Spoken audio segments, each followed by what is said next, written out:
के सरकार बोधिसत्व बाबा साहब के चरणों में श्रद्धासुमन अर्पित करते हुए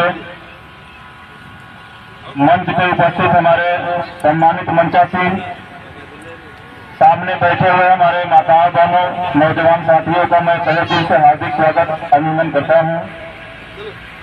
मेरे सम्मानित साथियों, बड़े ही सौभाग्य की बात है कि बाबा साहब 14 अप्रैल 1891 मध्य प्रदेश के मऊ छावनी में जन्मे और वहां से आज इस धरती महाराष्ट्र के रत्नागिरी जिले में जिनकी शिक्षा और बहुजन समाज की दिशा और शिक्षा देने का काम किए, यह बहुत ही सौभाग्य की बात है। आज हम लोग महाराष्ट्र में उपस्थित हैं।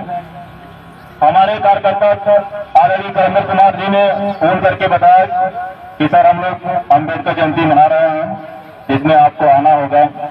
हम लोगों ने निसंकोच कहा बिल्कुल आएंगे, क्योंकि बाबा साहब ऐसा सब कुछ कर गए हम लोगों के लिए, और आज हम लोग अगर उनके अम्बेडकर जयंती में नहीं पहुंचते हैं तो मैं अपने आप को कभी माफ नहीं कर पाऊंगा। मेरे सम्मानित साथियों, वो जमाना था इस देश के करोड़ों करोड़ों अछूतों की दशा बिल्कुल दयनीय थी। उस समय हम लोगों को न तो बोलने की आजादी थी, न तो चलने की आजादी थी, न तो पढ़ने की आजादी थी। मेरे सम्मानित साथियों, तब उस जमाने में एक मसीहा हमारे बाबा साहब ने जन्म लेकर और उन्होंने भारतीय संविधान के जरिए इन समांतवादी ब्राह्मणवादी मनवादी विचारधारा की बेड़ियों को तोड़कर बाबा साहब ने संविधान में हम लोगों को समानता के अधिकार दिए। आज तमाम तरह की हमारे अधिकारों का हनन हो रहा है।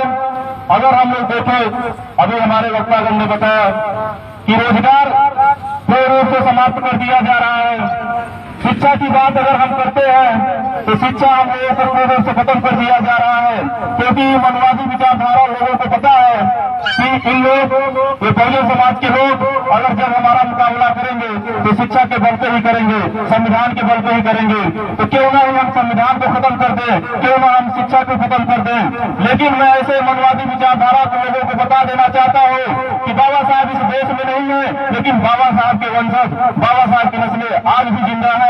अगर तुम इस प्रकार की जिद्दत करते हो तो भीम सेना के लोग, रिपब्लिक सेना के लोग तुम्हें ही इसका जवाब पत्थर देने का काम करेंगे। मेरे सम्मानित साथियों, मेरे सम्मानित साथियों, मैं आप लोगों को भरोसा दिलाता हूं इस मंच के माध्यम से और सम्मानित मंचासीन को कि जब भी जरूरत पड़ेगी ये भीम सेना आप लोग के साथ कंधे से कंधा मिलाकर काम करने का